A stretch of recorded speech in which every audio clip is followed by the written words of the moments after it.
So let's get back to this investment behind here. If I sit down with a person who has just gotten his retirement package right now, what risk is he facing? There's too much information. The risk that he faces is that he might lose that lump sum was received because maybe he might make a wrong investment decision. Can I advise a retired man today to buy some crypto?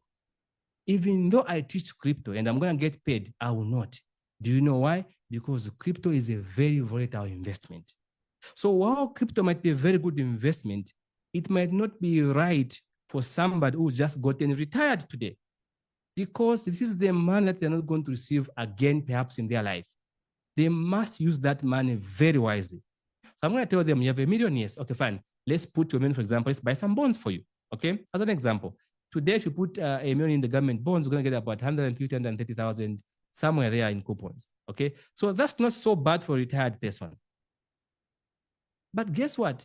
If I'm talking to a 30-year-old who's got $1 million, am I going to advise him, say, not go and put your money in this? No.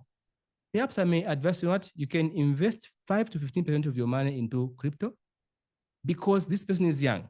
There's a difference. So an investment may be good, but not right for you, but right for someone else, depending on the context and the situation.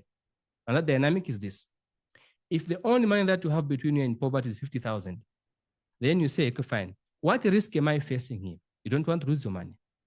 Is it okay if you buy land? The answer is yes, it's okay. I think everybody should buy some land. I'm a big advocate of land myself. I've been advising my followers to be able to buy some land for themselves. But notice, if the only money that you have between you and poverty is 50,000 and you buy land, that means there's no difference between you and that guy who bought money in the Bible. Do you know why? Because you've locked up your money, which could have been used to make a meaningful investment, multiply it, and use the proceeds to buy land. So is land a bad investment? The answer is no. But what makes it not right for you is because of your situation. So if I use logic tells me land is good, land appreciates in value. You never go wrong with land. If I use reason tells me, you know what, well, land is good, land appreciates because there's a history. It is not right for you at the moment because you don't have money at the moment. At the moment, you build a business, grow something, and once you make some proceeds, we can now advise to buy some type of land. So there's a difference between what is good for you and what is right for you. Because when land gains in value, it does not benefit you who bought it for the purpose of buying a house. Because you are building a house. The appreciation benefits somebody who bought for the purpose of reselling it. So we have to understand what is good and what is right for you. And sometimes something might be right for you today and not right for you tomorrow. And something might not be right for you today, but right for you tomorrow. An example is it okay for a poor man to start investing in stocks?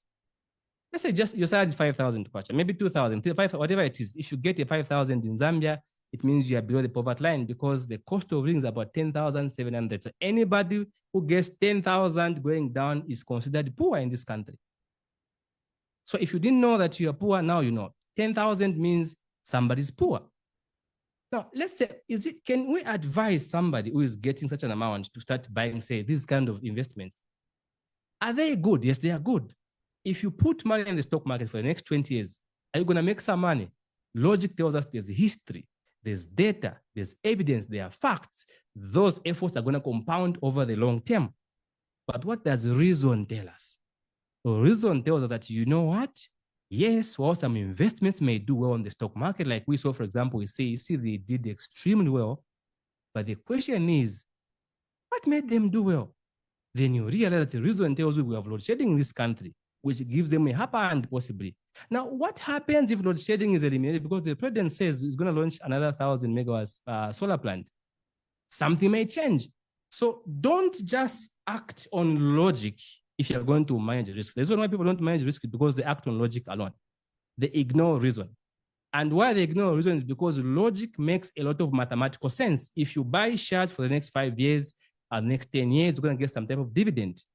That's what logic tells us. It is factual, data-driven, History is there, not biased.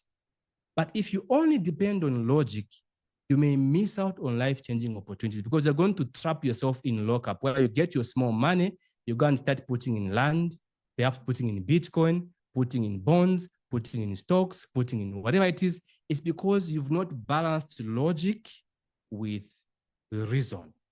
So reason says, what is the situation today? What is right for you today? So the number one way I strongly believe you can manage your risk is understanding your situation first. That's the best way you can manage your risk. Okay. Guys, somebody give me a comment if you're following. Okay. Somebody give me a comment.